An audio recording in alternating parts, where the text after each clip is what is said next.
I want to share something with you all. I have a superpower. Now, for most people who have not met me in person or who haven't paid close attention to my name, my accent or lack thereof tells anybody who's willing to listen that I am a white woman. Now, as you can clearly see, I have got plenty of melanin magic. I am a black woman. I'm from Africa and incredibly proud of it, but by most US standards, I have no accent. And so it's like my superpower, except instead of shape-shifting, I'm able to voice shift, effortlessly moving from having a standard American accent when I speak English to an African or Wolof accent when I speak with my family. I began to learn English when I was 9 years old, and I came to the United States. My mother, Anna, brought me and my 5 older siblings. She did it nearly single-handedly, but certainly through the grace of God. And by the time I was 10 years old, I finally felt like I could be comfortable in my own skin. I finally felt like I could make friends, I could do better in school, because I had finally gotten a pretty good grasp of the language. And around that same time, a family friend who had been helping us to learn English and enunciate through our African accents told me how proud she was that I had finally begun to learn the language, told me how happy she was that I had come here at such a young age, and I certainly am grateful for that. I'm grateful for that every single day. She talked to us about the importance of education in the US and how that might ultimately become my family's ticket out of poverty. She also began to note that I was starting to lose my African accent. And in a moment of wanting to provide some guiding wisdom, she said to me, "Don't lose your accent. Well, because if you do, people will think you're just black." Wait, what? I am just black. And newsflash, where I come from, so is everybody else. And I have always been incredibly proud of my culture, of my skin color, of the triumph and legacy of the people who came before me. And so the just black comment, though it was meant to be guiding wisdom to help a new immigrant kind of navigate the complexities and the realities of race and racism in the United States, bred something completely new. It was like all of a sudden I became hyper-aware that my accent communicated certain things about me to people around me. And now she could not have known that not only would I lose my African accent, but that I would accidentally stumble upon a new one. But as I grew older, people from all walks of life would say things like, "You sound like a white girl." And so I began to realize that though I am black, the color of my language is white.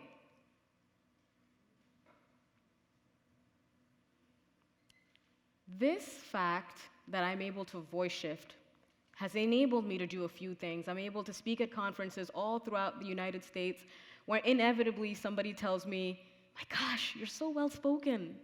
You're so articulate." And let me tell you something, that is some bitter praise. That is some bitter praise. But on the flip side, it's kind of nice that I can prove people wrong, right? I rather enjoy that feeling of saying, well, of course black people can be just as eloquent or as articulate as anybody else. In the workplace or at networking receptions, cocktail hours, you name it, I'm able to avoid some of the doubts that might be cast on my level of education or competency or intelligence that maybe others who look like me but might speak with an inflection of African American vernacular English, otherwise known as black accents, may not necessarily be able to avoid. This superpower of mine has enabled me to negotiate on behalf of strangers, on behalf of friends, on behalf of family members. I remember distinctly one time my sister called me. She had seen an apartment online that she absolutely loved, and she called the property owner, and she was told that the apartment had been rented earlier that day. Now, my sister speaks English flawlessly, but she does have an African accent. So she had a sneaking suspicion that maybe, just maybe, it had something to do with that. Because this wasn't the first time, right? She had always dealt with the puzzled looks, the furrowed eyebrows, the, wait, what was that? And so she wanted to put her theory to test. So she called baby sister to go ahead and activate her superpower, and I did. I called the property owner, and I said my name was Ashley instead of Aïcha. And lo and behold, the apartment was available to be seen later that day. But why? Why all of these benefits being bestowed upon me simply because somebody perceives that I have no accent, or let's be blunt, that I have a white accent? Now, if you notice, not once did I mention the race of that property owner, so think about some of the assumptions or misassumptions you may have made as you listen to that story. The fact of the matter is that in these United States, our homeland, that which we love, the color of language absolutely matters. I want you to raise your hand if you think that British accent sounds super duper smart. Amen. I do too. The implicit biases that we have as it relates to race transcend class, regionalism, nationalism. Any of those types of biases that we have are incredibly powerful, and they're ingrained in us at a very young age. Now, would you have said the same if I asked you if an African American accent sounds smart? Would you have answered the same if I asked you whether or not a Southern American accent sounds super duper smart? The fact of the matter is that most of us don't control the way that we speak this language, right? It's a function of upbringing, it's a function of the age at which you learn the language, and I think especially a function of the accent of those from whom you learn it. My mother, strong and brave, brought us to these United States, and as cliche as it sounds, yeah, it was to pursue that American dream. But I realized that I might get there faster. My family may not be able to go together to get far. I might reach there faster simply because of the color of my language. And while to some that may not seem all that bad, and I hope it does by this point, it's an incredibly sad state of affairs because when we let our biases get in the way, we all lose. If we investigate a little bit deeper why we have these biases and where they come from, I think two things become very clear. One is that we all have them, though we deploy them in different methods and with different levels of power. And secondly, they're ingrained within the very fabric of our lives. So when we even think about the way that we define standard English, there's a great author, her name is Rosina Green, author of the book English with an Accent. She offers us a perspective on how standard English is typically defined. It's typically defined as the formal or informal speech and writing of the educated. It's also widely recognized as acceptable. And when we take a look at those words that are offered to us as the definition of standard English, this does also take into account some assumptions and misassumptions. What is it that we mean when we say the language of the educated? What's the language of the uneducated? Who gets to decide who's educated and who's not? What does it mean when we say that it's widely recognized as acceptable? Well, we're left to believe that it essentially boils down to majority rule, right? Leaving the verdict of acceptability in the hands of the white majority in the United States. I want to point out that the definition does take into account regional differences, but it makes no room for social ones, and that's problematic. Now, when we take a look at how young some of these biases are ingrained within us, it becomes especially troubling. By a quick raise of hands, and I want you to keep your hand in the air, if you grew up on Disney movies or watched Disney movies when you were young. All right, I would say almost 80 to 90% of the room. Now keep your hands up in the air if you also watch Disney movies with the children in your lives. Okay, you can go ahead and put your hand down, thank you. In 1993, the Arab American Committee for Anti-Discrimination called out Disney. They called out Disney because the 1992 release of Aladdin featured a lot of racially insensitive things, amongst which was that Jasmine, Princess Jasmine, her father, the Sultan, and Aladdin all spoke English with a very typical American accent, whereas every single character that was an antagonist in the movie, the robber, Jafar, etc., all spoke English with Arab American accents. And this committee called BS.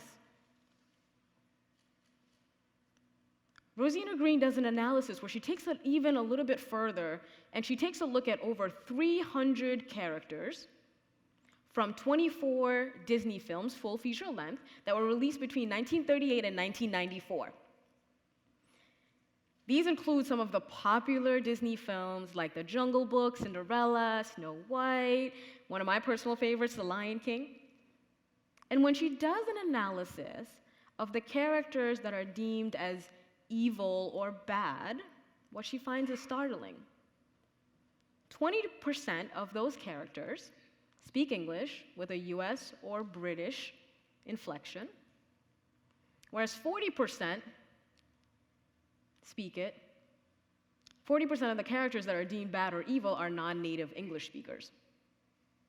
So when we think about animated films, particularly Disney, but certainly others, that heavily rely on these themes of good versus evil, where language and accents are used as ways to quickly build up characters, we may be offering children, and maybe even ourselves as we sat in our living rooms watching these movies, these very distorted views of people of other races or of people of other national origins. Take a look at one of my favorites, right? The Lion King, where James Earl Jones does an excellent job in voicing the king Mufasa. And he speaks English in a very standard American accent. Whoopi Goldberg is also in The Lion King, if you guys remember. She plays one of the hyenas. Whoopi will actually fluctuate back and forth between standard American English to African American vernacular English.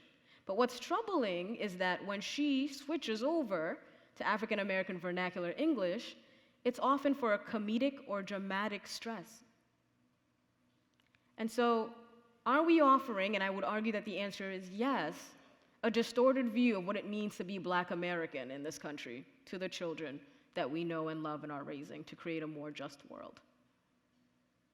And when we think about that idea of how do we get beyond some of this, how do we create a more just world, I think to myself that we need to have the audacity to recognize and embrace those things which make us different, and then apply 3 golden rules. The first is, mind your own mind. Be ever hyper-aware and vigilant of the biases that you might be carrying based on somebody's accent. If you feel like you're already there, that's wonderful. But think about a situation in which you actually have something at stake. Think about a situation in which your body's on the line, your health is on the line, your property, your money is on the line. Might you behave differently? Might you judge somebody differently based on their accent? Might you trust somebody differently based on their accent? The second is, have the audacity to be you. Have the audacity to be you. Because by being ourselves, our true authentic selves, that is how we change the hearts and minds. I no longer have my accent. Father Time stole that for me, and that's one of the tragedies in my story, because I lost a piece of my identity. through no choice of my own. I wish I still had my accent. So if you have an accent, wear it proudly. Speak it proudly. Do not change yourself. Let the world change around you, and it will, and we're getting there collectively. And if you don't have an accent, and I assure you, you do, to somebody, you have an accent. But if you perceive that you don't have an accent, think about all those times in which a bias was held against you, or you suspected that somebody had a bias against you.